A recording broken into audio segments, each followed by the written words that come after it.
the same is confirmed in the asset management.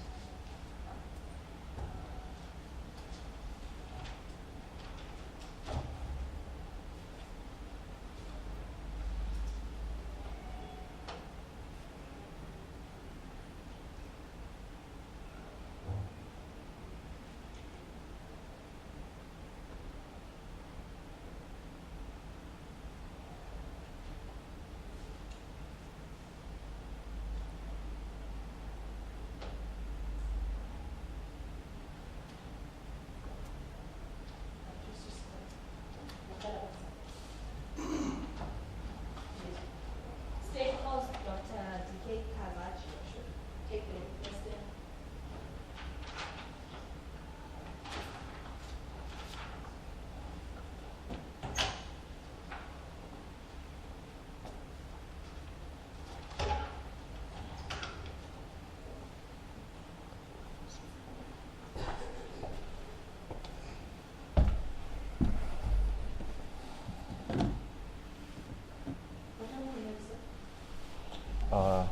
Dr. Jedone Kazaji. Dr. Jedone Kazaji. Can you spell it for me? D for doctor, Yes. I for India, E for energy, U for uniform, D for Delta, O for Oscar, N for Nelly, N again, Yes. E for energy, Say it. Kazaji, Kazaji.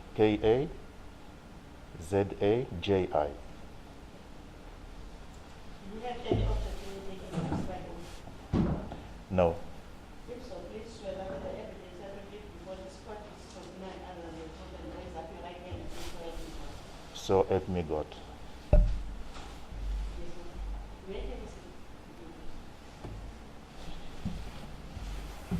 Yes.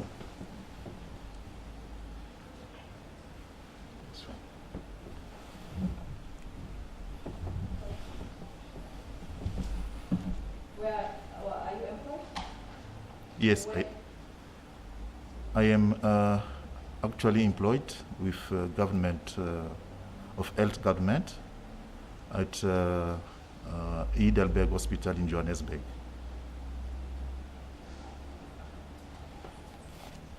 So that's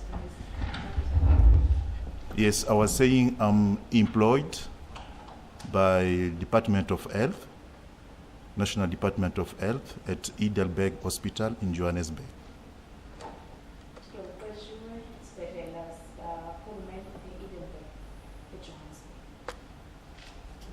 For how long? I've been there for 6 months now. And before that, I was working at Cllr Bequest Hospital here in Eastern Cape for 1 year and 6 months.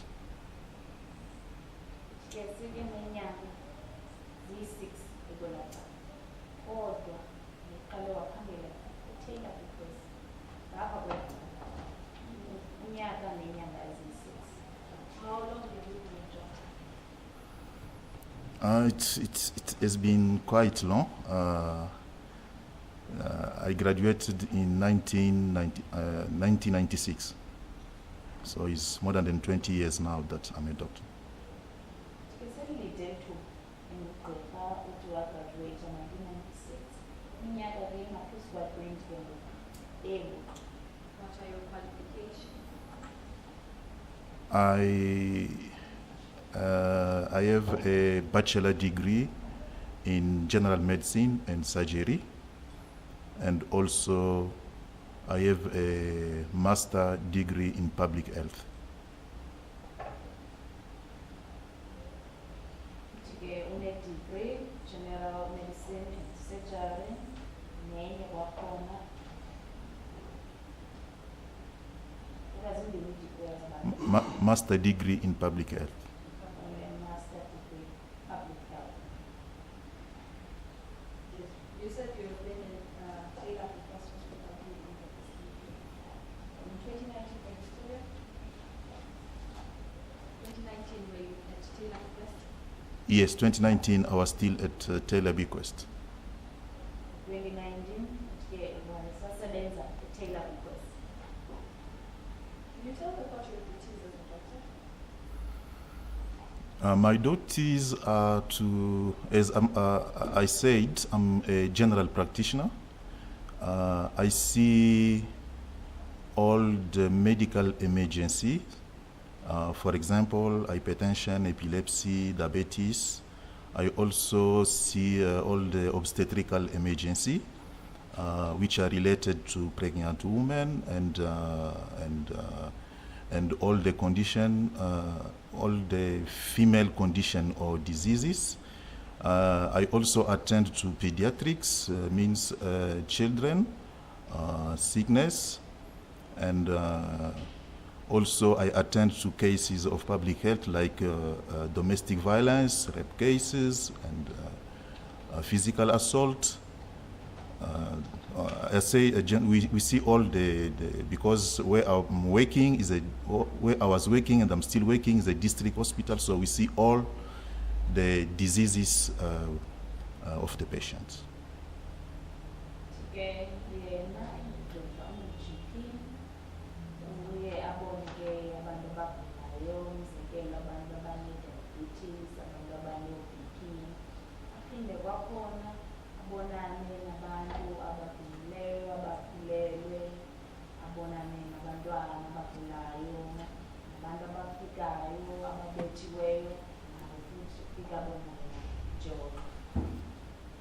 What was that? There was a patient you saw in 2019 at Cllr Mental Health Court. Like you to see whether it is the first portion of the particular.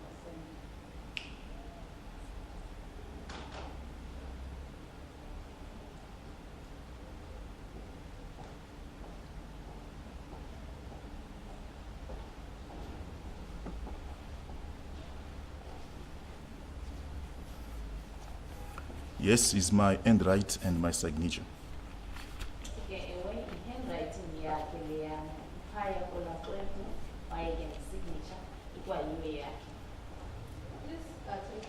As true report.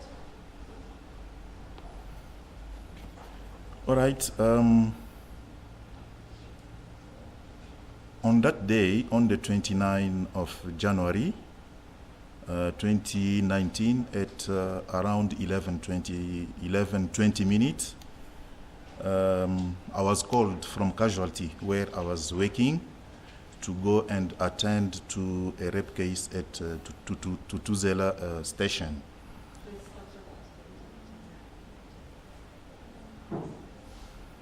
Yes, the case was brought by the police station from Ayamdale, something like that. I don't know if it's Ayamdale police station.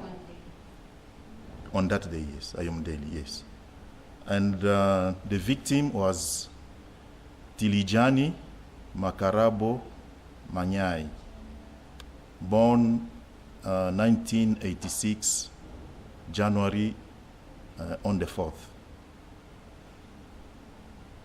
Then she was weighing 57 kilo, and the general appearance, she was well nourished, means she was appearing in normal health condition.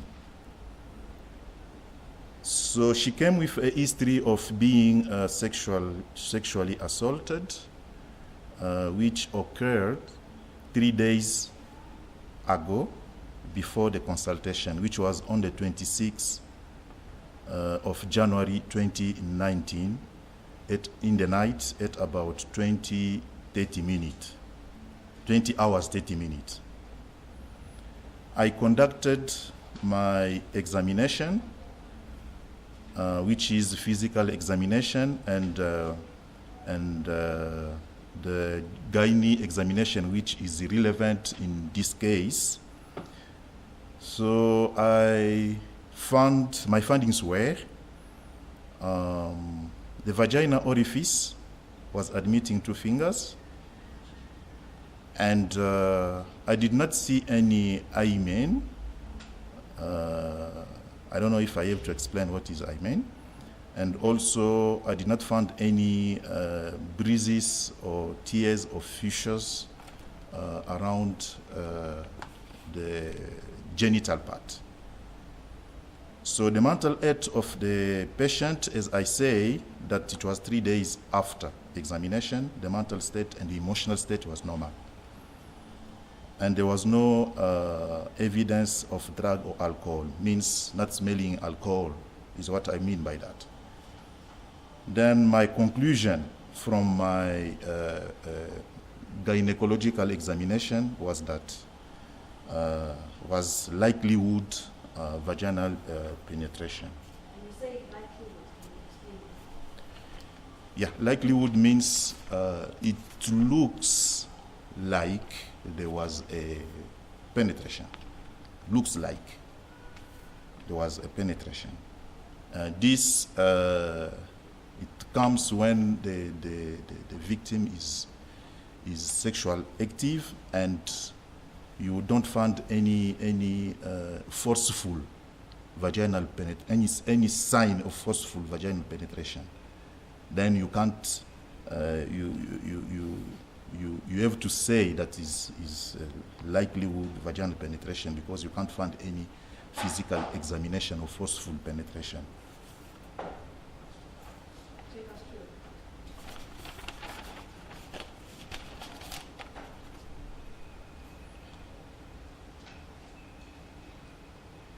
Okay, this is related to the age where the patient saw a first period, menstrual period. It was at 11, when she was 11 years. Number of pregnancy, 3 pregnancy, and number of deliveries, 3, which the duration of all those pregnancy was estimated around 38 weeks, which is a normal time for a pregnancy. She was on contraceptive, using contraceptive, which was the injection, and then she was not seeing a period because of the injection she was taking as family planning.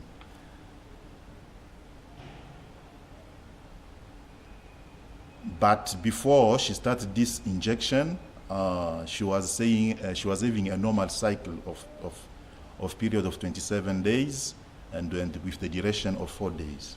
But at that time, she was on amenorrhea due to injection.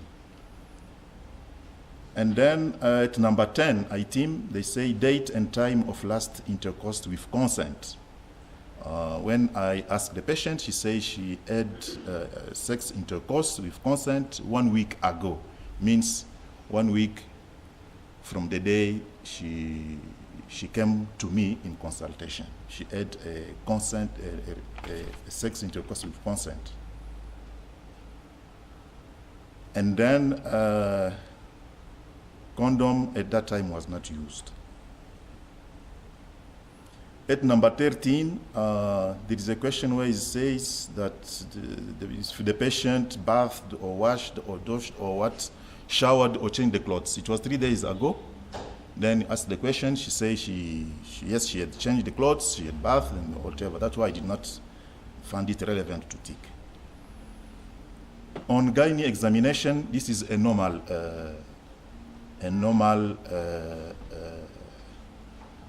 what can I say?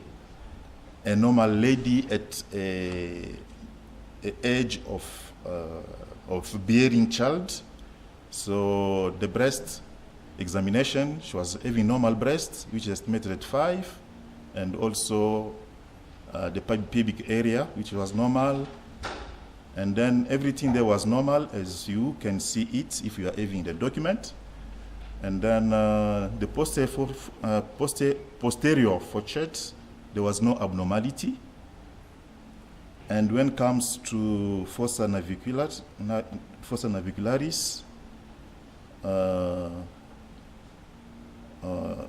I did not mention anything there because it was normal. And also the the configuration. So I was saying, I don't know if the question will come for this, if I have to explain what is Please explain. Yes. The configuration, you can see that is I put a tick there. So the is a thin piece of tissue or membrane, we can call it membrane, which in some ladies will surround the vaginal orifice, and in other women will partially cover the vaginal orifice. So this membrane, as I'm saying, we have two types of women, will either surround the vaginal orifice, not covering totally, or in others it will half cover the vaginal orifice as when you see the moon, a piece of moon. That's how the membrane looks like in the vaginal orifice. So when I examine the patient, the orifice was admitting two fingers. 2 fingers, which is estimated to 20 millimeters. Sorry? Yes, it is normal in a sexual active woman. Yeah, in sexual active women, it is normal. And there was no swelling, there was no bumps, there was no cleft. As you can see it everywhere I mentioned, that was nothing. So the vaginal orifice was admitting 2 fingers, 1 finger estimated to 1 centimeter. So 2 fingers, then it is 2 centimeters. And when you estimate in millimeters, then it will be 20 millimeters. There was no bleeding, there was no discharge, there was no tears. The cervix itself, when I checked, there was no abnormality. The perineum area was also normal. When I'm saying normal, means there was no bruises, no tears. The perineum area is the area which is between the anus and the vagina.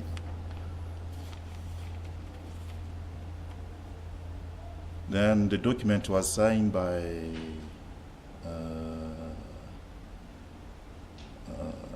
Mr. Nkube, Officer Nkube, Tandy, something like that. Then on my conclusion, I say, likelihood vaginal penetration, despite the fact that there was absence of clinical sign or clinical evidence of rape.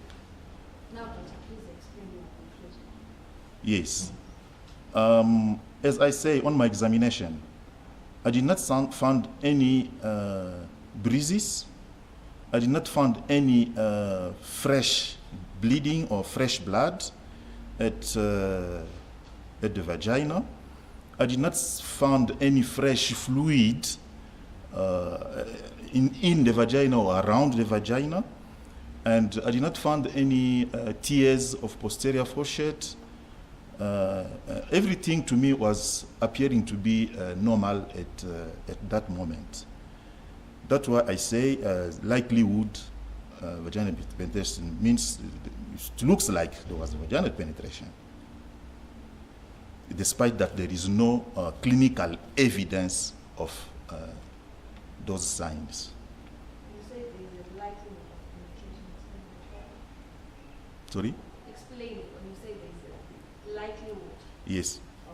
Yes, I think I explained already. Likelihood means, to me, from my findings, I saw like there was penetration, because this victim is 36 or 34 years old and already having three children.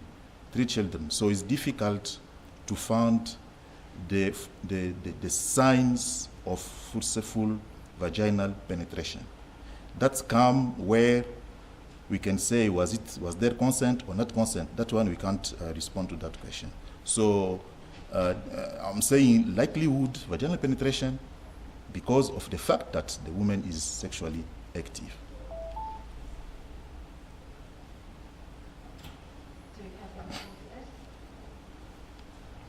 add? Anything to explain further? No, I think that's the explanation. Please, everyone. 29 2019 Federal Fire and World 21st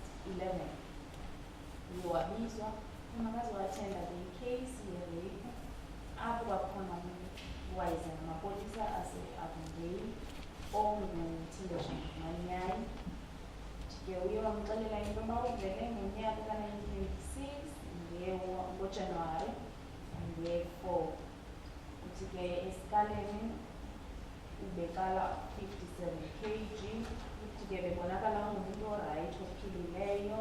Ufike watsho ke into yoba iintsuku ezidlulileyo ezintathu ebeye wadukunyezwa ngokwesonto kwezo ntsuku ezikabili, 26 kaJanuwari 2019. Esithi ke le nto yenzeke phaa ebusuku phaa ngo-8:30. Uthi ke nyhani uye wamxilonga okanye uye wamhlola apha kwilungu lakhe langasese.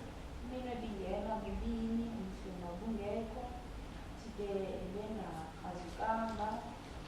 Uthi ke naxa ebefika kuye ufike rayithi ebengamniki utywala. Uthi ke uye wamhlola, emva kokuba emhlolile wabhala ke phaa into ayibonileyo. Uthi yena ubukakhe ubone ingathi ikhona into eyeyamyeni kuye ngaphantsi. Into ebangela uba abe utsho kanjani yinto yoba ke lo ngumntu vele ozibandakanya ngesondo. Ke ngoku ngokubona kwakhe ayikho into eyeyamyeni phaya kuye ngaphantsi ebinyanzelwa. Uthi ke uye wambuza kwakhona xa bethetha nabo xa benyuke exesheni, wathi waqala ngeminyaka 11 wakhulelwa abathathu, wabeleka okanye waba nabantwana abathathu. Uthi ke ebecwangcisa etofa, ebengayi exesheni ngelo xesha becwangcisa ngenxa yesitofu. Kodwa ngaphambi koko isayithi yakhe ibirayithi besiya kaphezulu exesheni. Uthi ke egqibele ukuzibandakanya ngesondo kwiveki enye edlulileyo apho khona ubuye yasetyenziswa. Ke uye wambuza into yoba uye wahlamba, ewe uhlambile watshintsha impahla.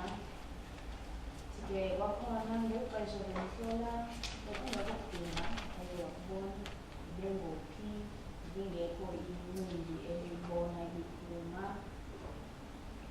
Yonke into ayibonile aya kuyo. Uthi ke ibinoma. Yes, Mr. Minister, any questions? None, Your Worship. Mr. Minister, any questions?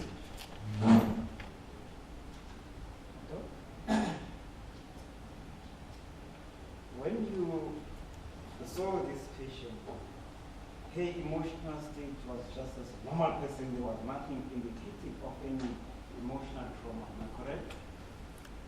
Yes, I can explain. Yes, remember, this patient came 3 days after everything happened. That's why, when it is 3 days, actually we don't attend to those patients. We'll just do the normal examination, because the clinical evidence, physically, emotionally, they are likely to disappear. The patient can come back. Yes, the patient can come back to his normal status. So this patient at that time I saw, because it is me who saw the patient that time, emotionally was normal. He was not, to me, he did not look traumatized or emotionally affected. But in some cases, some patients, when they refresh of the incident, the emotional trauma comes back during examination. Do you agree? Yes, some patients, they do that. This patient, everything was normal throughout the examination. To my examination, yes. So, when the weather is raining, a person is caused to fall into the ground, and the ground is wet. What do you expect on the condition of walking of that patient? Just before the state because there exists one object, this witness is not here for the place where the offense was committed, his arrest. He is here to explain about the document which is in front of him. We understand the question. Let me Please, let's concentrate on the evidence of the truth. No, I can still answer. If Come again? I can still answer to his. I don't want you to answer. Okay, thank you. Because it doesn't form part of your Thank you. evidence. Thank you, my lord. And look, without further ado, do you agree with me that your finding the likelihood of vaginal penetration is a general finding? It's not based on a clinical finding in that particular patient. In other words, there is nothing that you can say based on this that I found on the vagina of the complainant, then there is a likelihood of penetration. It's a general statement. You cannot exclude, you cannot also include penetration.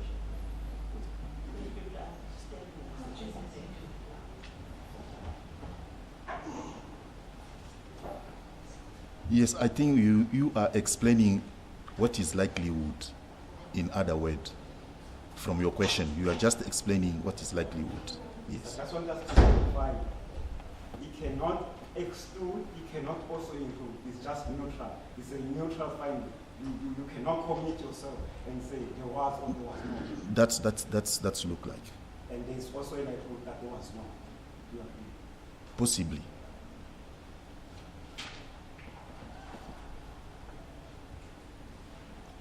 Please, Edward, don't switch yourself phones. It's messing with the recording. The court clerk is complaining. Please. Sicela sicela ifoni zethu ngemva sizicingile siphazamisa apha irekhodi ingani kusayile ifoni yam ngicime nje off. Yes. And in conclusion, Doc, there was absolutely no evidence. Yes, there was no clinical sign, clinical evidence of rape. In conclusion. No. Nadia, washo. Ke ufike umzimuzo ngalekayithileyo ewe ukufika kwakhe ngihambani phakathi ufike right engabonakalisini ngathukhathazekile. Ukuthi sikhumbule ke uba lento iyenzeka ke kwinsuku ezintathu ezidlulileyo. Ngokuyabuza ke into uba abanye abantu noba ngabe sidlule intsuku yenzekile into xa ifika phayisibhedlela yokubani iyaqale phansi mhlawumbi amise ukukhathazeka. Uyatsho uba ewe kwabanye kuke kube njani. Uyichaza ke nalaa nto ibhalileyo phala likelihood. Kusenokwenzeka into uba ewe uyazibandakanya nesonto, kusenokwenzeka into enakuthanda. Utsho njalo ke xa esitsho ecacisa elagama likelihood. Sike uye watsho noba akho bungqina okanye akho nto ibonisa ngathi uye watsho. Doc, you will bear with us. We are lay persons when it comes to the medical case. The last question, that's one of the claims by Mr. Chandraika. While there was no evidence on the, and you said that your answer is that there was no clinical evidence. And that's when this term of clinical. Okay, thank you, my lord. Actually, when there is rape, there are signs, clinical signs we are looking for, which are, the first sign will be the bleeding around the vagina or inside the vagina. Why bleeding? We suspect that the hymen, in case it was still intact, it was teared, and then it will bleed. And also we suspect that if it was a traumatic act, there will be bruises around the labia majora, bruises which is the dilatation of the small veins, because there was impact to those in the tissue, and when there are veins there, they will become red, and there will be dilatation, and that area will be red. So we look for those bruises around the labia majora, and also tears around the posterior fourchette, which is the area just between the vaginal orifice and the perineum. Perineum, which is the area between the anus and the vagina. So the posterior fourchette, in this case, will also have some tears which will bleed. And if you touch that posterior fourchette, it will also easily bleed. There is also a sign which is natural. If the condom was not used, you will find the fluid, which is the semen of the man, which you can find around the orifice of the vagina or inside the vagina and around the cervix. So those are the clinical signs we are looking for. Now, when this patient with bruises around the abdomen,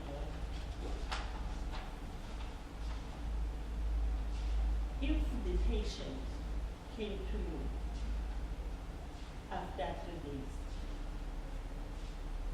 of the alleged sexual intercourse, would you be in a position, if there was sexual penetration, to say those bruises? Yes, my lord. The bruises can disappear on within plus minus 5 days.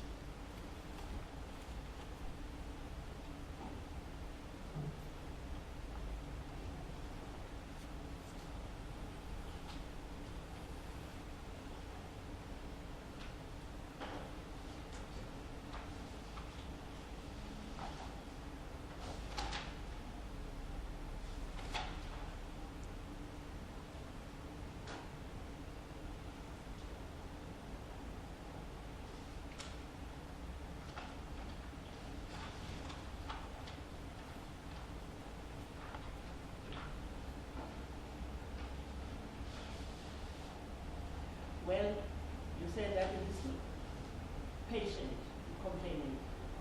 Now, when you observe or when you examine, you noted that she was sexually active. Yes, my lord. I just want to know, if a person is sexually active and is engaged in sexual intercourse with another person without consent, is it possible, though she is sexually active, to have bruises if there was no consent? Yes, my lord. It is possible because it is a fight. It is a fight. It is possible that there might be bruises around the labia major. The person forcing himself in someone. So it can cause bruises. Though she is sexually Yes. If there are no bruises, can you suggest what is the position, the cause? If there are no bruises, I would not say for sure, but maybe there was consent, or the person, the perpetrator was, what can I say, more stronger than the victim. The victim did not fight. It's possible.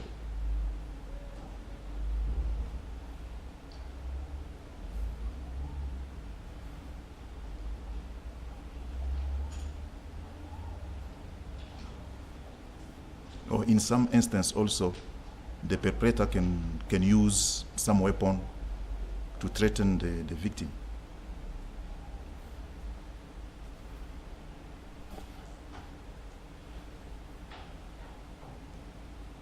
So you say if that person didn't fight, or if he was trying to succumb, there can be no bruises.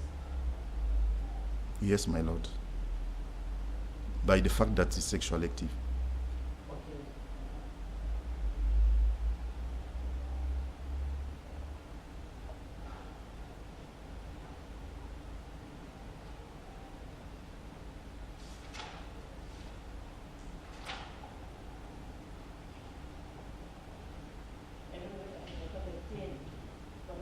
You said the bruises will fade after plus minus 5 days. Yes. Any questions?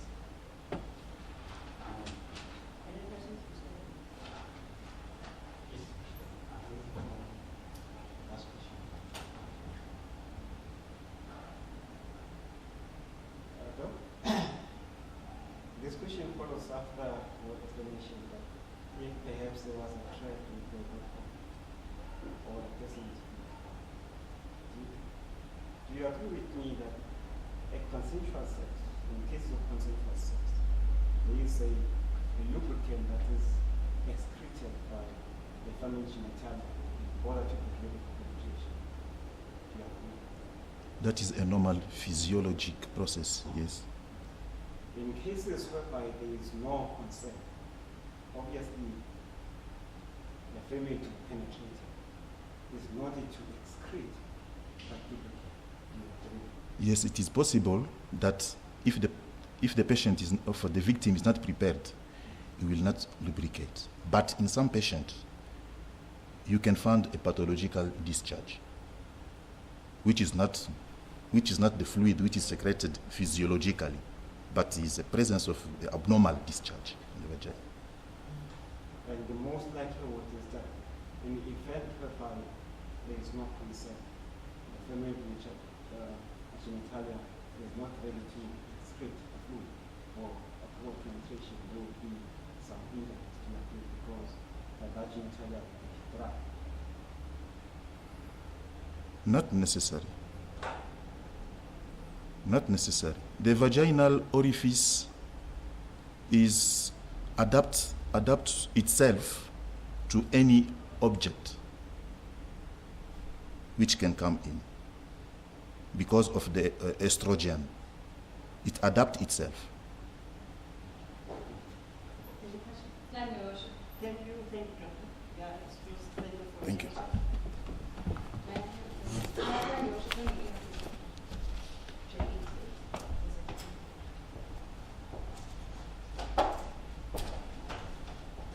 Any objection in any in the matter?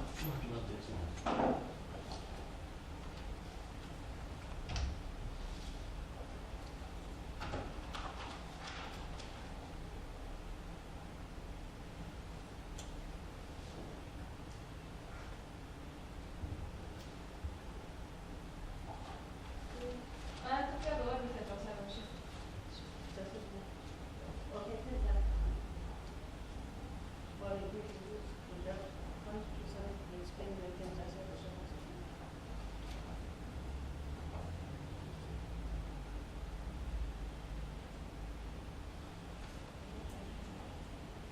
It's the best.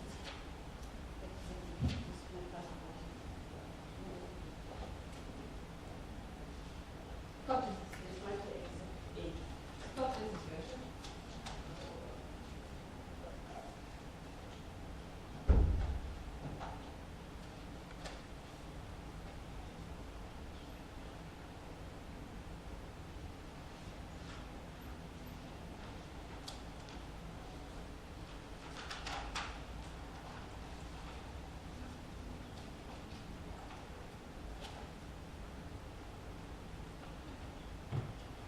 Yes.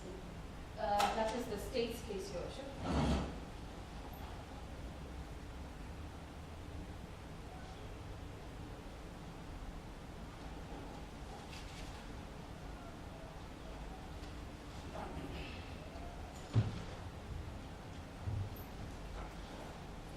Yes, state case closed, sir.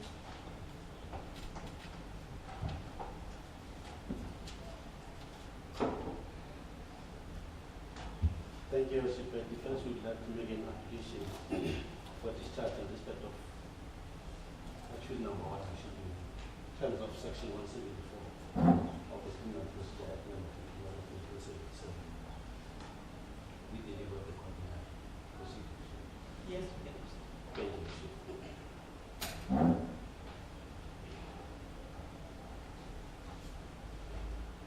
Your Worship, this section provides that if at the close of the case of the prosecution at any trial, the court is of the opinion that there is no evidence that the accused committed an offense referred to in the charge, any offense of which he may be convicted on the charge, it may tend a verdict of not guilty.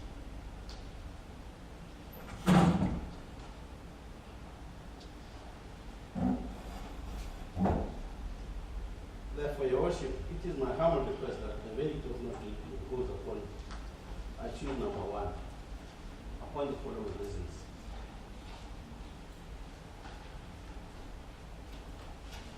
Complainant testified in her evidence in chief that she was made by accused number 1 to touch his penis after they went outside, and she did not like it. She further testified that she then parted ways with accused number 1 and went back home when she could not see where accused number 2 had parked his motorbike. Accused number 1 came again and informed the complainant's mom that the complainant is called by accused number 2. Even at that stage, complainant failed to inform her mom what accused number 1 did outside, or whether accused number 1 had lied earlier when he called her to understand that earlier on accused number 1 had made her to touch his penis. Instead, she went outside, notwithstanding the fact that accused number 1 had lied and had done something she did not like. Based on that theory, one could draw a conclusion that the complainant was never forced by the accused number 1 to touch his penis. Instead, this was just a fabricated story.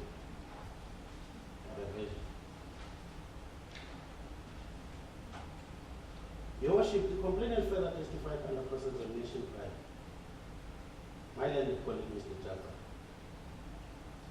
that she did not even see whether accused number 1 had untied his belt or put down his zip trouser, except that she was made by accused number 1 to touch his erected penis. And further, that she did not resist when being made by to touch the erected penis of accused number 1. And she further stated that, testified that there was,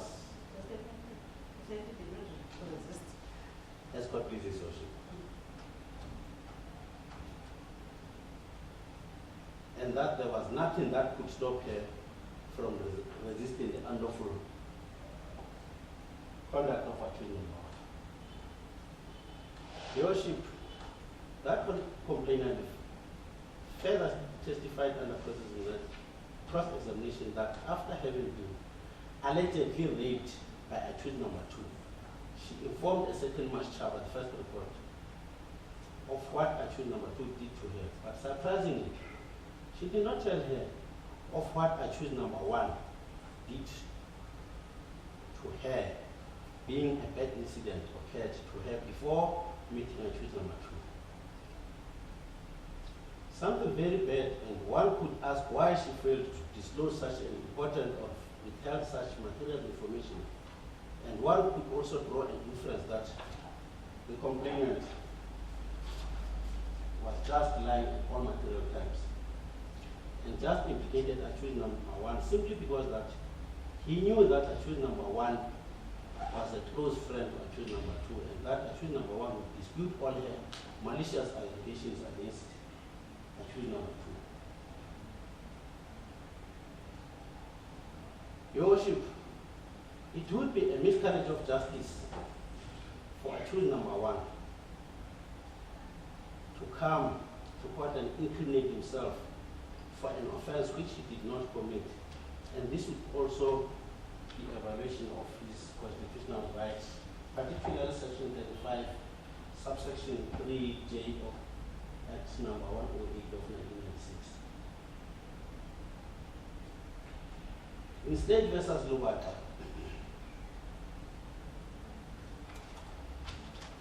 can I check? Can I look at the full citation? Yeah.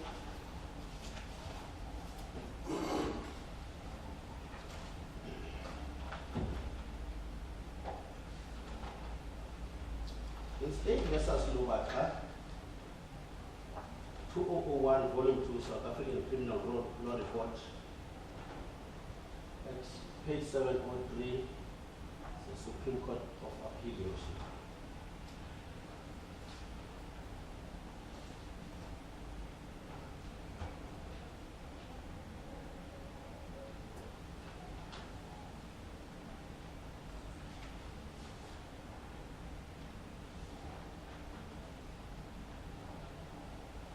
court just bear with me, Your Worship. Yes, no problem, sir. Wait for it.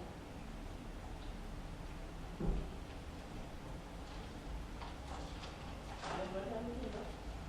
There's one pamphlet, Your Worship. I'm looking for the.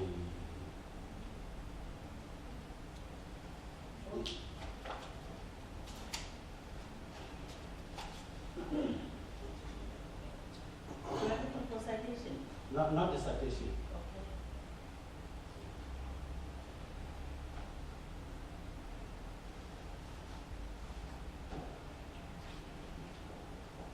It was held that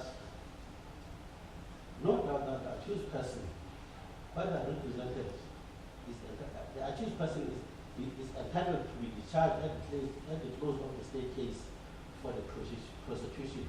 If there is no possibility of a conviction other than if he enters the witness box and incriminates himself, failure to discharge an accused in those circumstances, if necessary, Merimoto, is in my view a breach of the rights that are guaranteed by the Constitution, and will ordinarily violate conviction, vitiate conviction based exclusively on his self-explanatory incriminatory evidence. Furthermore, Your Worship, the complainant earlier testified that accused number one made her to touch his penis, but when she reported the same incident to Masucha, she only informed that accused number one made her to touch her front.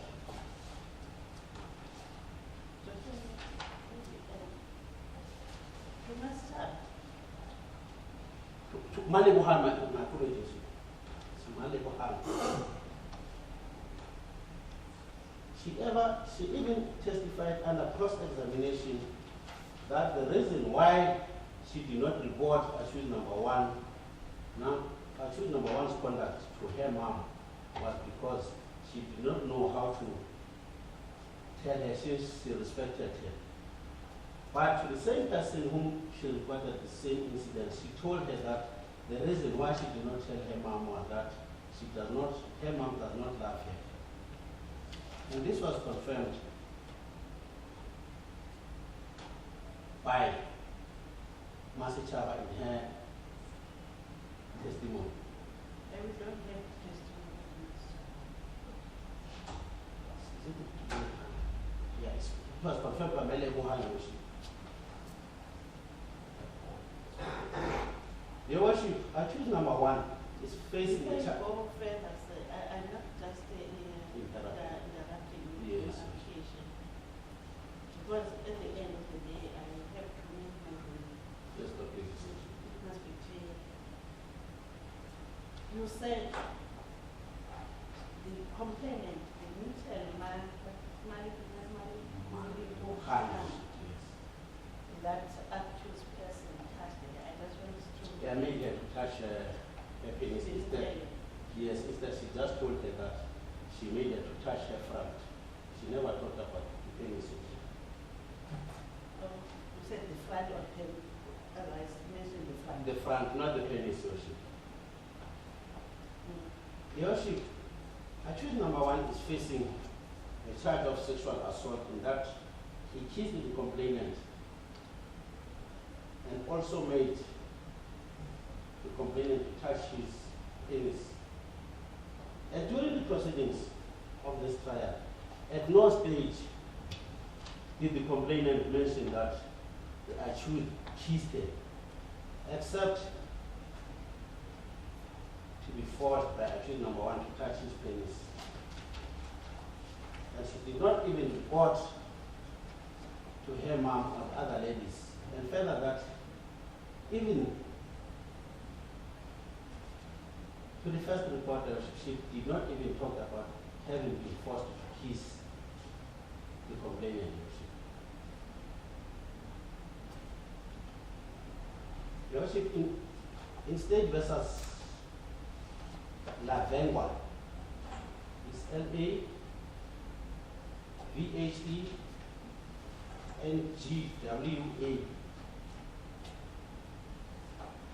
1996, Volume 2, South African Criminal Law Report, 453.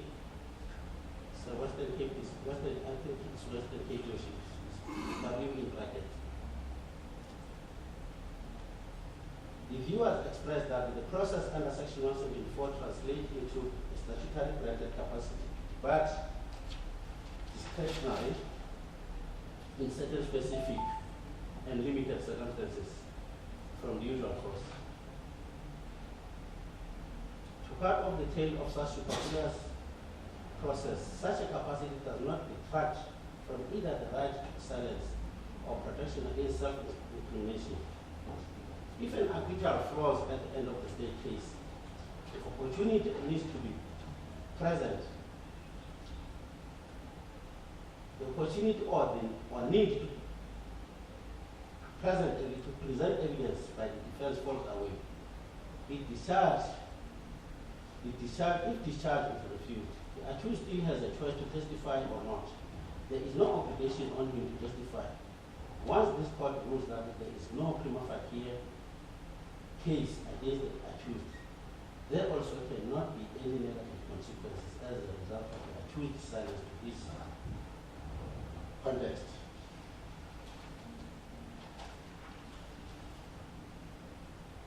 Furthermore, Your Worship, the complainant testified in her evidence in chief that after she went to the accused number 1 earlier, accused number 1 stood in front of her and came closer to her with his mouth, and she said,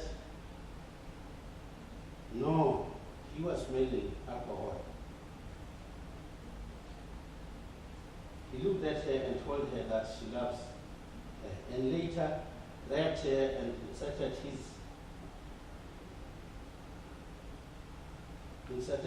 hand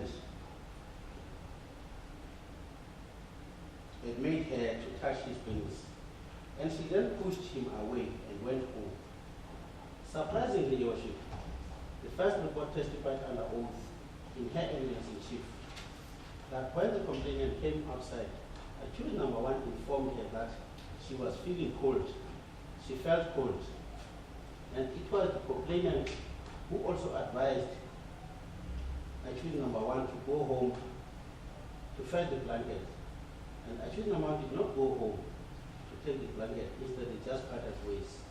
And that information was new, Your Worship, which was never testified by the complainant in her evidence in chief. Then, therefore,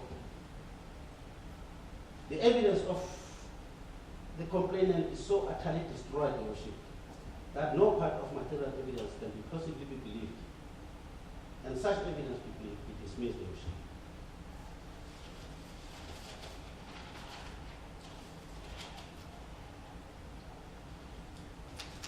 Your Worship,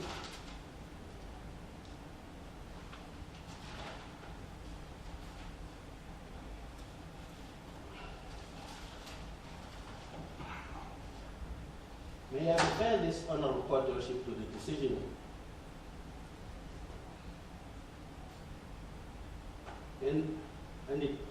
may I refer this honorable court to the decision granted in the High Court of South Africa, Western Cape, Division in Cape Town, case number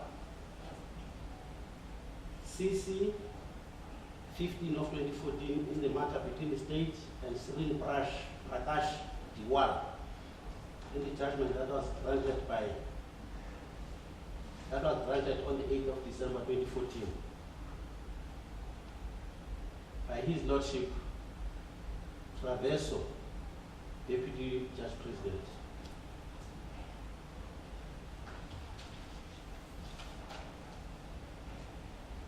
Where he summarized the legal position regarding the application in terms of Section 174 and made the following remarks. That an accused is entitled to be discharged at the close of the case for the prosecution if there is no possibility of a conviction, other than if he enters the witness box and incriminates himself. He further mentioned that in deciding whether an accused person is entitled to be discharged at the close of the state case, the court may take into consideration the credibility of the state witnesses. Even only to a limited extent. Lastly, he mentioned that where an evidence of the state witness or witnesses implicating the accused is of such a poor quality that it cannot be safely relied upon, and there is accordingly no credible evidence on record upon which a court acting carefully may convict, an application for discharge should be granted.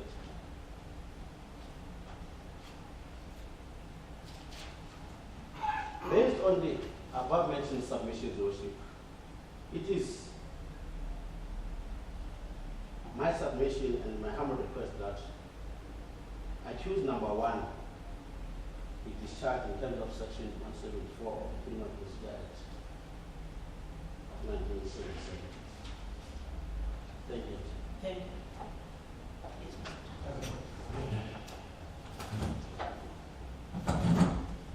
Before coming to the legal position, I have to remind ourselves that a criminal trial is not a game of catch and snatch. The court should be mindful of the applicable legal principles in the rights of the accused whenever dealing with the question of law.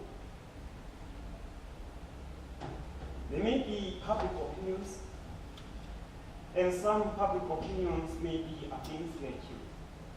Those public opinions are not law, and therefore any court acting carefully and properly should not take that into account. It should look at the principles of law and apply the law as it is, since the court has taken oath to administer criminal justice system without fear, favor, or prejudice. That was a comment of Cllr J in the case that Mt Fletcher just spoke when the Honorable Deputy Judge President in the Western Cape dealt with an application of this nature.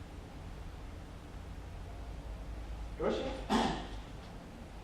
coming to the legal position in South Africa at the moment with respect of the application of Section 174, there are 3 aspects that the court has to look at. 1. The accused is entitled to be discharged at the close of the case for the prosecution if there is no possibility of a conviction other than if he enters the witness box and concludes himself. 2. In deciding whether the accused is entitled to be discharged at the close of the state case, the court may take into account the credibility of state witnesses, even if to a limited extent. 3. Where the evidence of the state witnesses implicating the accused to the commission of the offense is of such poor quality that it cannot be safely relied upon, there are accordingly no credible evidence on record upon which a court acting carefully may convict. The application for discharge should be done.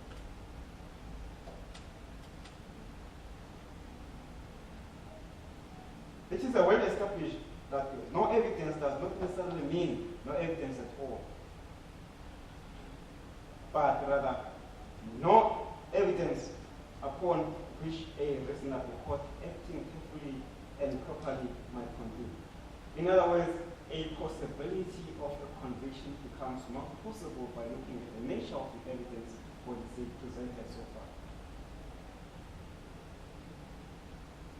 Coming to this case, the evidence of the state relies on the evidence of a single witness. Then, that invites the application of Section 2.8 of the Criminal Procedure Act,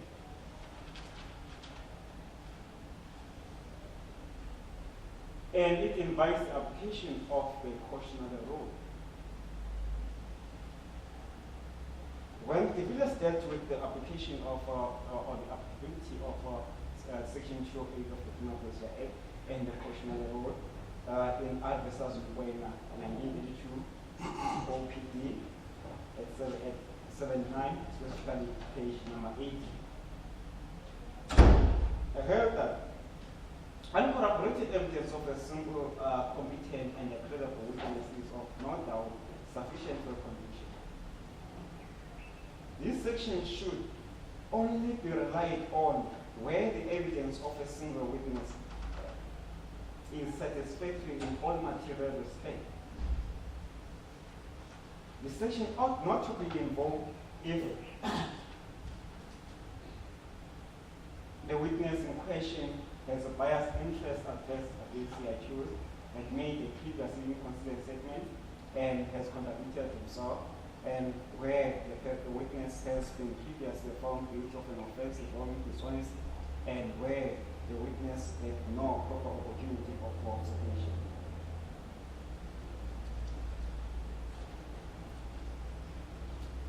In S. Baba 2001, Volume 2, SACR, page number 703 by the Supreme Court of Appeal, it was held that there is no doubt that the accused person is entitled to be discharged at the close of the case for the prosecution if the possibility or if there is no possibility of a conviction, rather than if he enters the witness box and incriminates himself.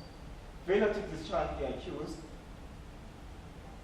at this stage may, in my view, breach the accused's rights guaranteed in the Constitution, and it may vitiate the conviction which is exclusively based on self-incriminating evidence. Prosecution ought not to be commenced in the absence of a minimum evidence which may then lead to a conviction of the accused solely based on the hope that the accused, if he happens to take a witness box, he might incriminate himself and supplement the statement.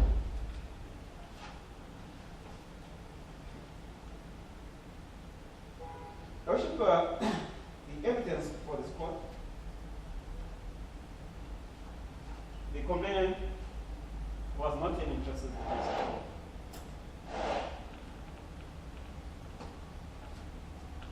One, as my learned friend indicated, she was told by accused number one. Accused number one proposed love on his behalf.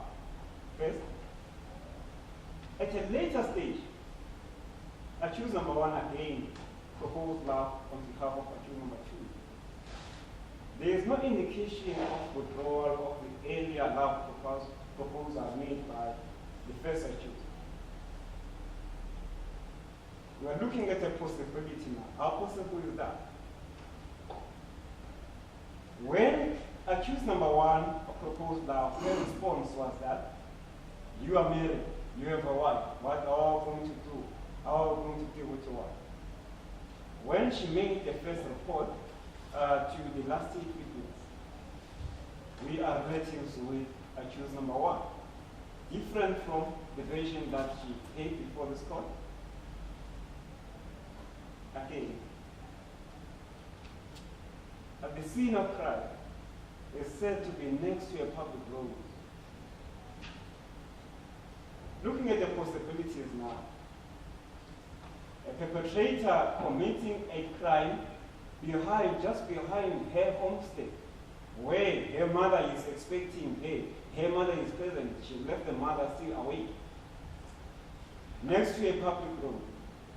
How would the perpetrator know that if I commit this crime here, there won't be any person passing by this public road and I won't be safe? How would the perpetrator know that if I commit this crime, she won't scream to attract the attention of other villagers? Mr. Judge, what you say now, so before I that a perpetrator cannot commit crime in a case where they are. We are looking at the possibilities, or this is rape that we are talking about. Yes.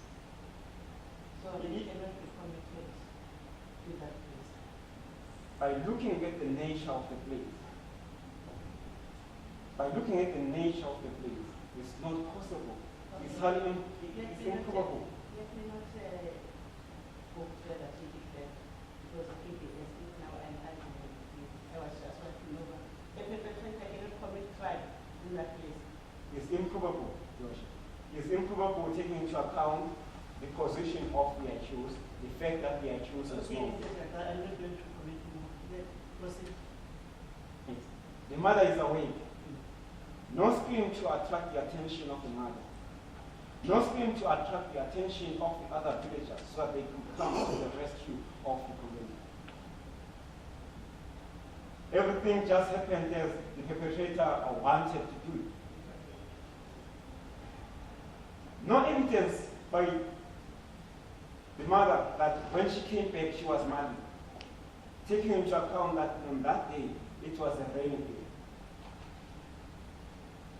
She informed the court that the following morning I slept, I never reported anything to the mother. The following morning I woke up to inform my friend. The friend, who is the last state witness, comes before this court said, I met her, she was on her way to school. As she was on her way to school, she was in a hurry in such a way that she didn't even have time to take my ID and check if I was appearing on the register, on the voters register's roll. The statement that she gave before this court was that when she woke up, she went to inform the friend. Now the friend met her on the way, going to the school to perform political activities.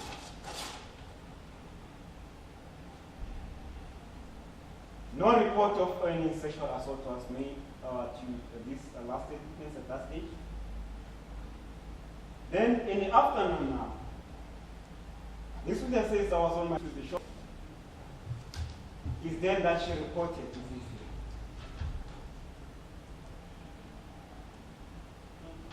Yes, Worship, we understand. The first report is not intended to prove collaboration. It's intended to prove consistency of the report that was made.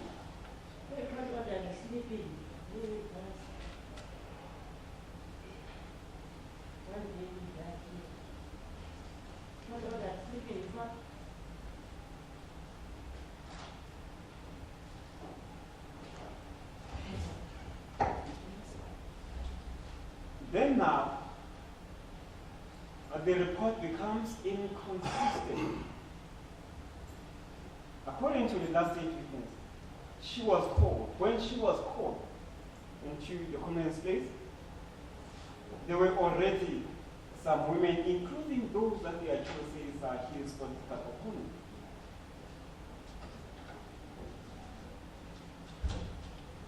According to the complainant, she went to hospital with her mother. She only met them at the hospital. The first report, when I arrived at the communist home, they were already there. Then they asked me what happened or what did the complainant tell me. The complainant denied to have ever received any benefit from Ms. Baba.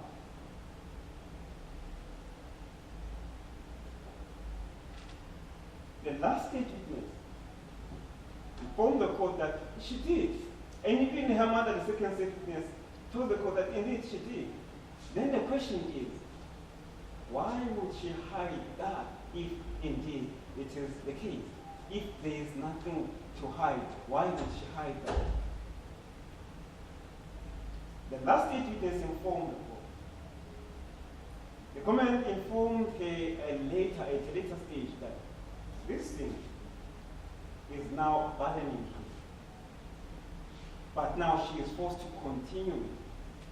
That is indicative of the fact that she is pushed by political opponents of the second accused. She finds herself now in the making of a political victim.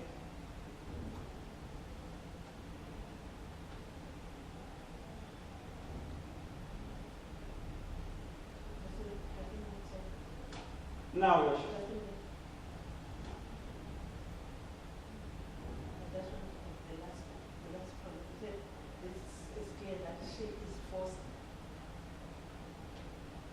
According to evidence of last month, she said she is forced. She is forced to continue with the case because of first thing. Yes. If I'm for lack of better words, Your Worship, but the manner in which she put it, I may not be quoting verbatim, but the manner she put it is that this thing is bothering her, but because of these three women. Yes, actually, I do remember. She said something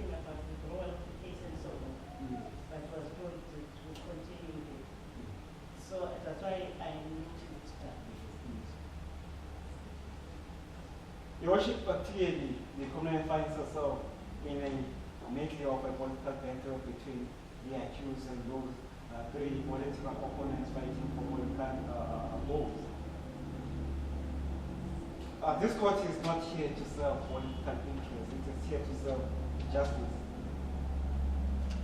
If the complainant was not honest enough by revealing exactly what happened, what else is she hiding?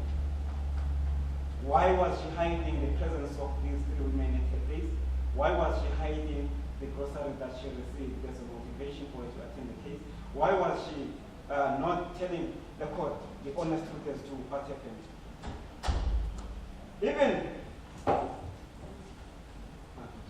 Even if, Your Worship, we were to analyze now the merits of her own version as to events, there is no evidence that accused number 2 undressed the trouser. There is no evidence that accused number 2 ever lowered his zip. There is no evidence that the accused ever unfastened his belt. Then how is the court now going to come to the conclusion that he penetrated the complainant with the penis?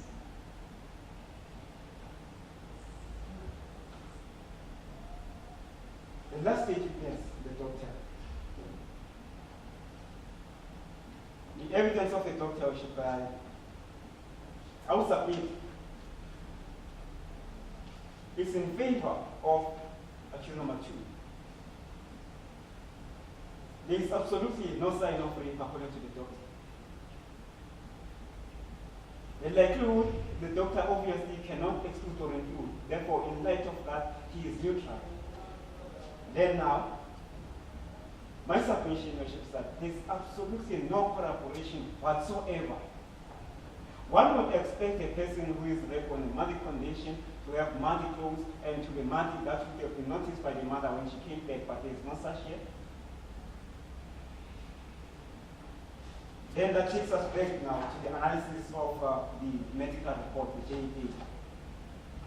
The same analysis which was applied by the full bench in the Northwest in Mafike, and an unreported decision, which is case number 28 of 2012, in Philip Moore versus the state, which was in appeal.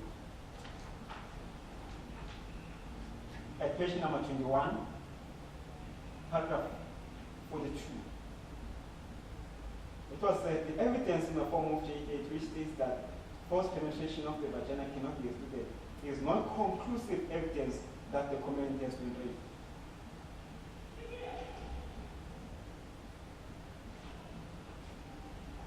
In paragraph number 43, the judge went on to say, in that case, the doctor was not called. It would have been also helpful if the state had called the medical doctor who examined the complainant to explain his findings on the J8 form, and the medical doctor could also provide the insight into the complainant's physical and emotional state during examination. Now, the emotional state of the complainant during examination is also a relevant factor to be taken into account. There is absolutely nothing indicative of the fact that at some stage the emotional state of the complainant was traumatized or ever traumatized. Your Worship, therefore, which evidence is the state going to rely on to ask for a conviction of the accused? We understand at this stage, Your Worship, that the state does not have to put it out, but there must be minimum evidence upon which the court may rely on to convict the accused. At this stage, there is no such minimum evidence.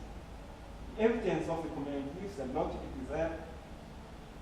The evidence of the rest of the state witnesses, except for the doctor, does not take the state's case any further. Therefore, Your Worship, my submission is that the accused, both of them, be discharged in terms of section 174 and be appealed. So now we are in the accused number 1.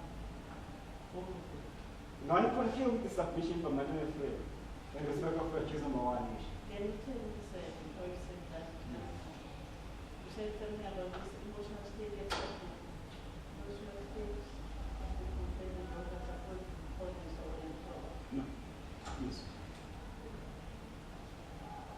From which division that is? What, Your Worship? From which division? The case. The case is a Northwest So High it's Court. the Northwest High Court. It's not the Supreme Court. Okay. So I don't bound by that decision.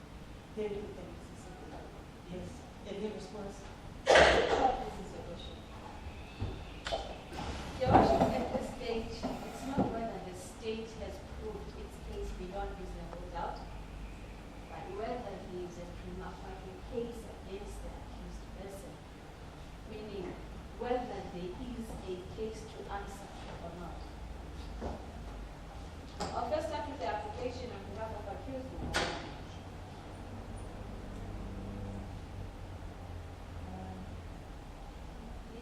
One of the reasons Your Worship submitted by my learned colleague was that on the second time when the accused number 2 called the victim, she failed to inform her mother what happened. It is the evidence of the second state witness, who is the mother of the victim, that when he came for the second time, the victim did not want to go out, but she begged her, saying that she will lose her job.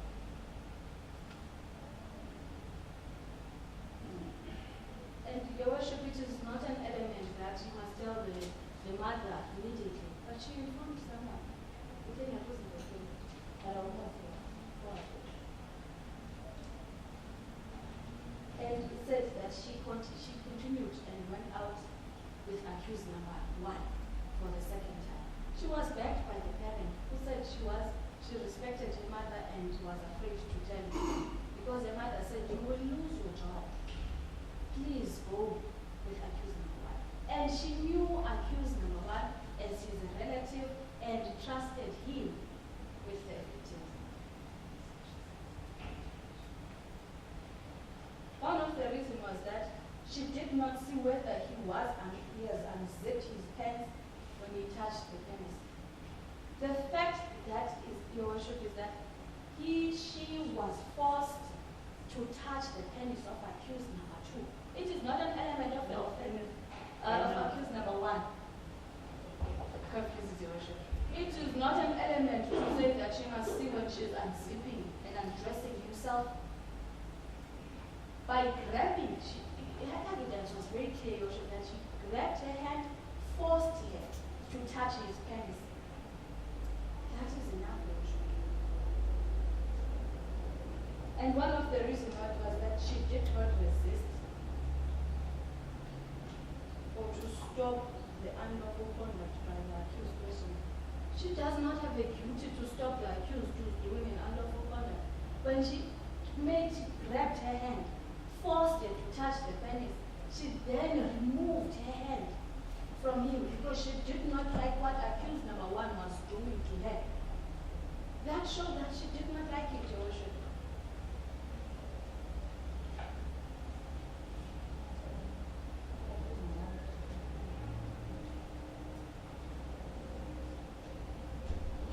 And also one of the reasons was that she did not tell what accused number 1 to him. Convey the letter to accused to the friend, Your Worship, and the complaint was not. The mere fact that she did not tell the third state witness that accused number 1 needed to touch her penis, that does not show that the complainant was lying. She told her about her rape, Your Worship. And also, my learned colleague, Your Worship, raised the fact that if accused is made to take a witness stand, it will be violation of his right. There is a limitation clause also. And in this matter, the accused person has a case to answer to. Why am I saying there is a case to answer to? Accused number 1 was at the victim's home. He went inside, called the victim, and went out. He made the victim to touch his penis. She went inside. She was seen by the mother of the victim for the first time. Even on the second time, he went in, called the victim. The mother begged the victim to go out with him. She went out, Your Worship. Now, can we say that there is no case to answer He agrees, Your Worship. Also, he confirms when he put the version of accused number one was put to the witness that on the day in question, indeed, he was there. He calls the victim for the first time. He called the victim for the second time. And we went out with the victim. Now, can the court say that there is which is sexual assault? Now, when he agrees, Your Worship, in all those circumstances, why now would the victim lie about sexual assault? It is the accused right, Your Worship, not to plead guilty, but the state to prove his case. Now, Your Worship, I'm looking at the fact that they had good relations. She's a relative.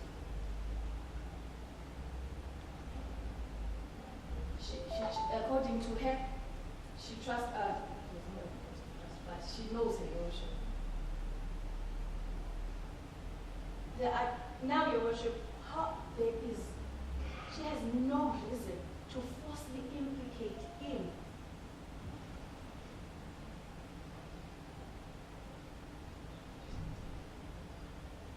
Even when she proposed she told him that I even know your wife. I cannot be in a relationship. I want the court, Your Worship, to look at in respect of accused number one, there is also a case to answer. The second, he is collaborating the evidence of the victim in other circumstances of the case, except the part of the offense where she is saying, Your Worship, the accused forced her to touch the penis. Now, Your Worship, I submit and apply before this honorable court that in respect of accused number one, there is a case to answer to. There is a prima facie case against the accused person.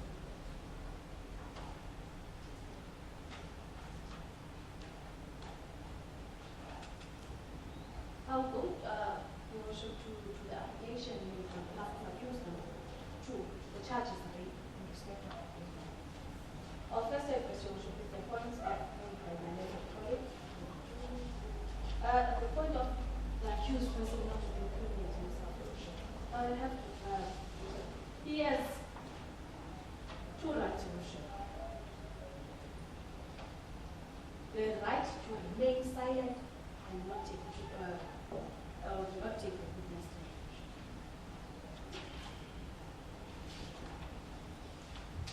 If it doesn't matter, there is a case to answer to.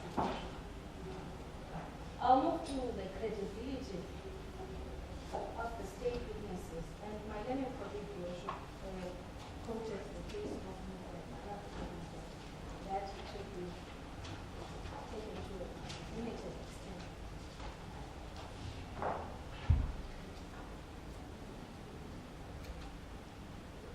I'll quote, Your Worship, refer the Honorable Court to the case of State versus Court, MKO HLE, 1990, Volume 1, SCCR, page 95. It was stated that contradictions per se do not lead to a rejection of witness evidence. Not every error made by the witness affects his credibility. There are, Your Worship, questions that you did not answer. There are contradictions between the complainant's testimony and other state witnesses. But I submit before this honorable court, Your Worship, that those contradictions are not material. It did, the witnesses, both second and third, said she received groceries from one Mrs. Uban. Can we say that the victim was not raped because she received groceries? Can we say that now the court may not accept her evidence because Your Worship has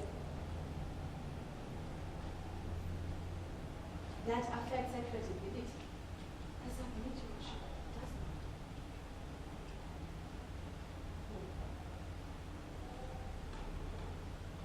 And also there was a fact, Your Worship, a point raised by my learned colleague, I'm going through that she accused number one proposed love, and then also the same accused proposed love on behalf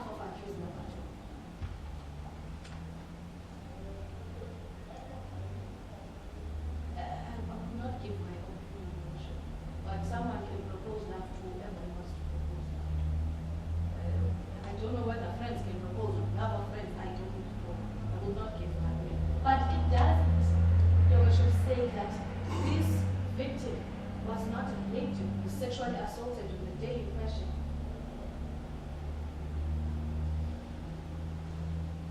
Whether it's possible or not, Your Worship, that one cannot propose love to another, I'm not going to.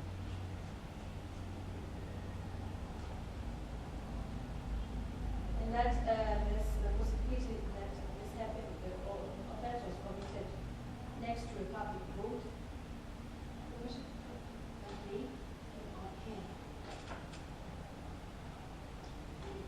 whether it happens, Your Worship, in the comfort of the victim's home. It can happen anywhere. It doesn't have to be.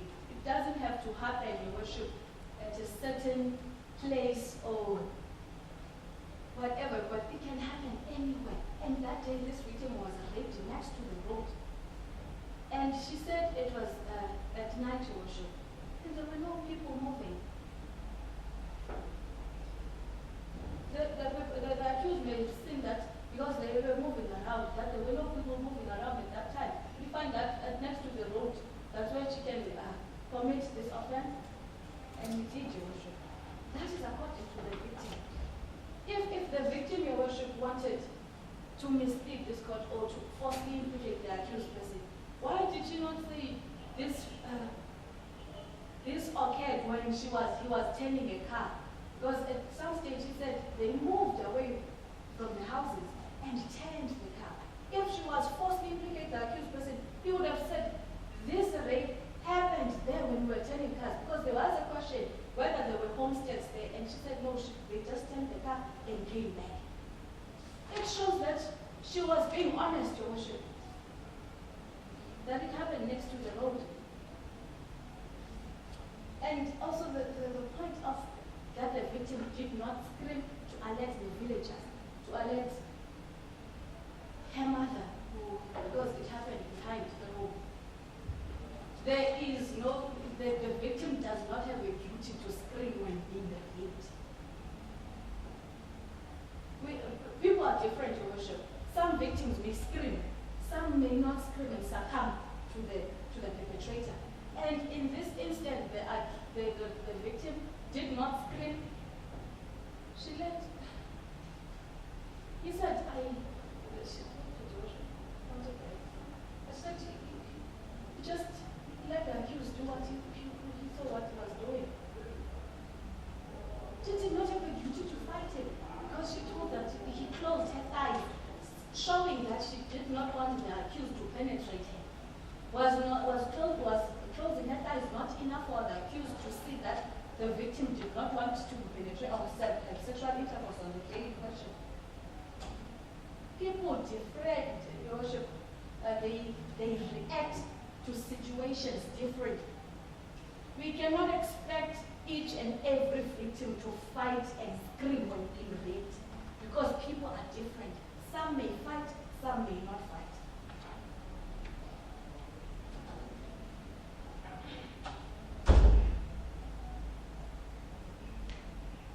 Also, Your Worship, on the point raised that she was on her way to school and was in a hurry.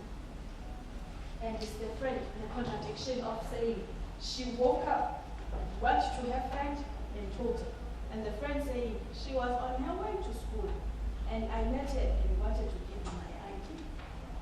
The fact of the matter is that on that day she met with the third state witness and told him that accused number 2 has done something to me that I did not like. Your Worship, she said she was rushing to school, and when it was said by this witness that when she comes back from school, she will tell her, now she's in a hurry rushing to school. That job was paying her. Your Worship, it was paying the high rate of unemployment. So she wanted to go do her job, come back. But the mere fact that she raised, that she told this witness that accused number 2 has done something to me that I did not like. The following day, in the morning around 6. Now, what else must the victim do?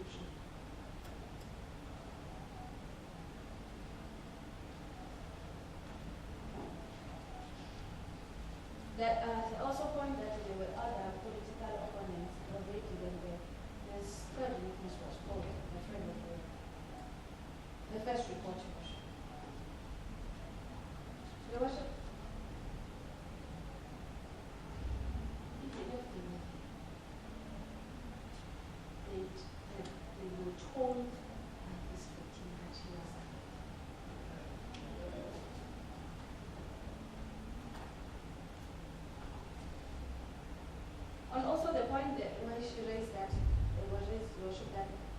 thing now is now a burden. She wanted to withdraw. She did not say to this witness, I was not raped by accused number 2. He said, this is now a burden. I thought they would caution him for what he has done wrong to me. He wanted the accused to be cautioned for what he had done to her. And she was advised, Your Worship, that she cannot withdraw the charges. I can say that those people advised her not to withdraw the charges were correct, because rape is a serious offense and is prevalent. If someone is saying he's raped, then he must come to court,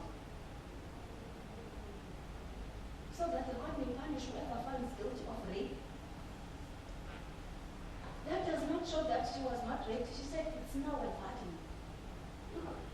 Because she had to come to court, attend court, Your Worship, see her victims, see her perpetrators, the 2 accused persons, having to be seen as the person who was allegedly raped by the 2 accused persons in the community is a burden to her, but did not say, I was not raped.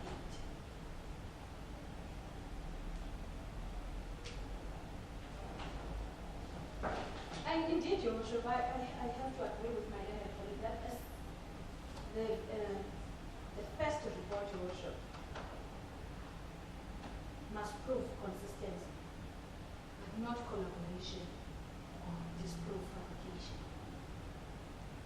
She was saying, Your Worship, when I told her that she was raped by accused number 2.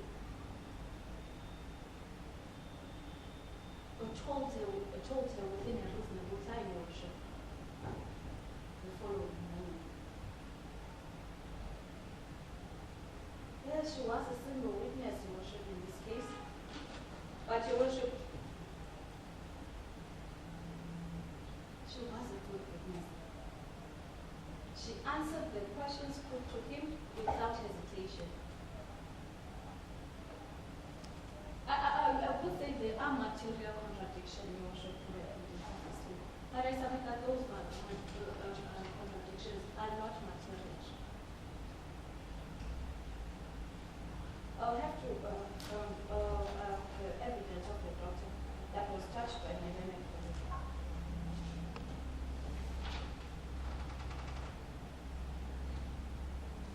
She was being selected. At some point, the doctor raised a hand that there is a possibility in some of the victims that they cannot fight, that who do not fight the perpetrators, there can be no signs, clinical signs. It doesn't mean that she was not raped. And in this case, the victim did not fight the accused person. That is why there are no clinical signs of it. But it does not exclude. He said, Your Worship, there is likelihood of penetration. He said that the victim in this matter is an adult who is sexually active, 25 with 3 children and 3 deliveries. There is a possibility that there cannot be signs, there cannot be bruises or swelling, but cannot exclude that there was no penetration. The doctor saw this victim, Your Worship, after 2 days, that is the recent case. And he said they can disappear plus minus 5 days. Plus minus, Your Worship. Within 2 days they can disappear.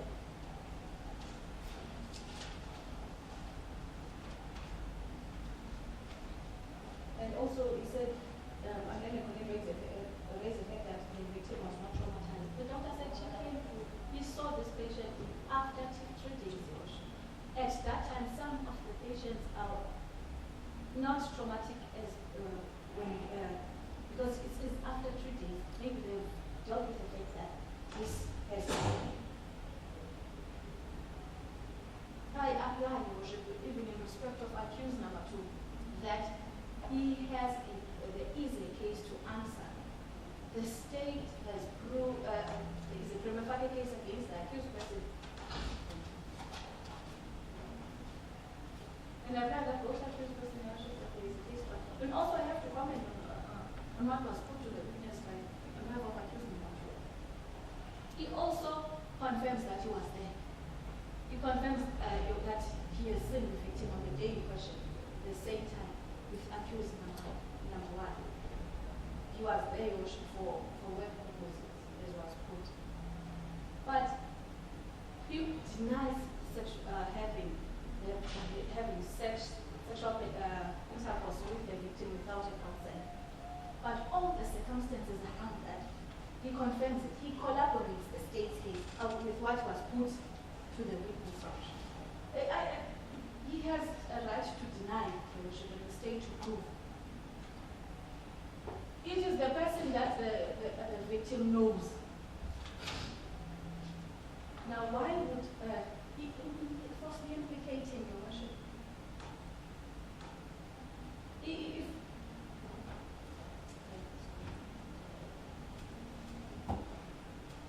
the victim falsely implicates the two accused because of his political opponent who is being set up, why would the victim go to her friend and tell her about this? He would have just after the incident told those political opponents of the accused. She went on and tell her friend what had happened. Your Worship, the easy case to answer. That is our mistake. Before, all the parties have addressed the main item to refer to the case of the application and clear consent and not today because as I see you are having papers that is to prepare yourself with myself, I have to prepare myself. But before that, I just want to make it clear on the state and the defense. You say when you're addressing the complainant denied the presence of Maschala and other at the state. According to my notes, Maschala arrived, but she went to hospital with her mother. Other people joined later. Maschala was there, according to the evidence of the complaint. But in hospital, she went together with her mother. And that's what I want us to clarify. But I cannot give even tomorrow the whole advice. I had taken, I don't sleep, I had so many cases this week to prepare the judgment. I had money to tell them rather than just staying in bed, but I don't do that. I still have another battle again after the rape case. I haven't had it again. No, I understand you, sir. I think we can do it. What is the fabric of the 18 and Is it fine for you? 14 to 14. Yes, it's 14 to 18. It's true, but I'm going to accommodate it. It suits you. Which many dates are convenient, Your Worship. It's the 14 of 14, December. it's the 14 to the 18 only at the second stage. Then next year, even next day, my diary should have too much, but since it is a bad-head matter, I accommodate. Just look at the diary, my baby. I was saying, Your Worship, I was telling you, with me the dates are convenient, I don't know that. Which is unfortunately that retire by male trial in court association mark finally and the new trial mark finally both of them Where? mark finally show you one of those cases to see Well, here, in the box association. Yeah.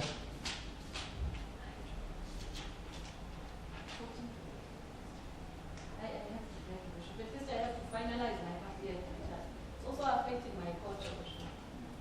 but they decided here to do the cases. You are waiting for the same What is it? like Tata, waiting for the Department of Justice. 14 of December. 14 of December. The system is a public holiday, No, not the 16 public. is public holidays. 17 now.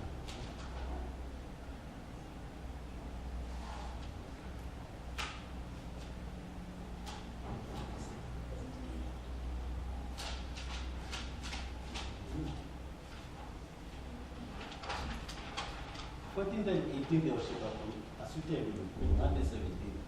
Unfortunately, Your Worship, I don't want to mislead this word. I remember a little bit of a civil trial I held, but did not arise on the 4th of December. That's the only thing that I can say about it. Then when I look at my diary, of December, There's no session. The session is from the 14th to the 18th. unfortunately, Your Worship, I'm not available for that week. I'll ask that if this week, Tuesday, in January.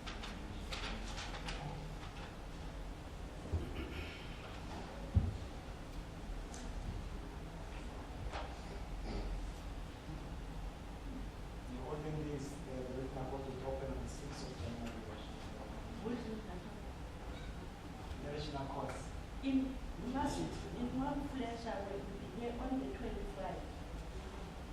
From the 11th to the 18th, I will be in the second.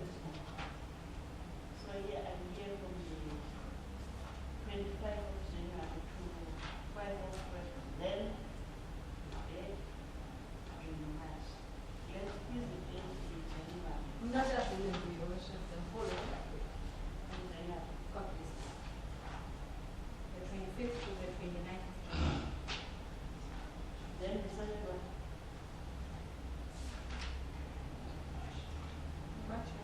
No, in fact, Your Worship, the session starts from the 25th to the 5th of February. Unfortunately, I have two high court trials booked for the whole month already. So that month is out for me. If you just take a case just for only 2 months, no. That's why, Your Worship, if my friend was going to be available on the 28th, then on the 28th of January. Also in that week is partly at meetings. Some of the accused will be passed on.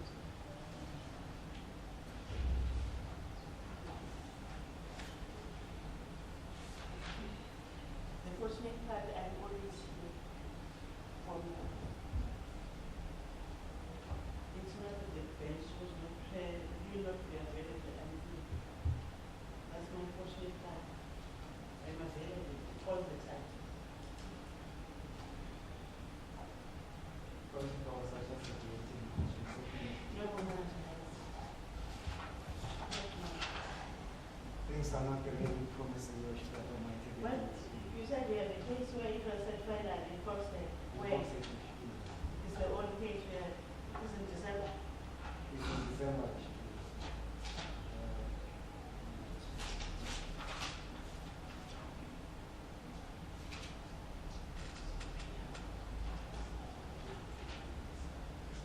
Can't have it in December. That just give you doesn't power to come this like institute still from there. Yes, if Your Worship, if His Worship can talk on my behalf, because already we have an argument on the last time when the matter was postponed. Then I can perhaps, because there is another matter booked on me for the 7th to the 10th of December. Normally, I am not alone in that case. The other practitioners before they serve some excuses. So I anticipated possible excuse on the second day of the trial. I was going to suggest the 9th of December. But the 9th of December, there's no session. That's the problem.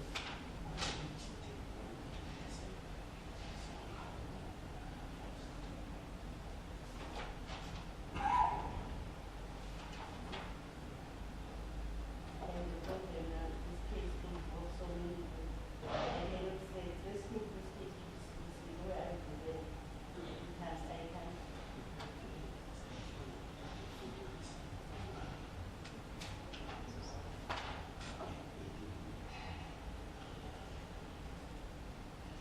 But I'll try to speak to Mr. Maguza. I'm asking for the briefing on Friday. I'll just go to him now when I get the call. Situation. I'm asking for the indulgence. The 18th. Yes. And that the case is for child.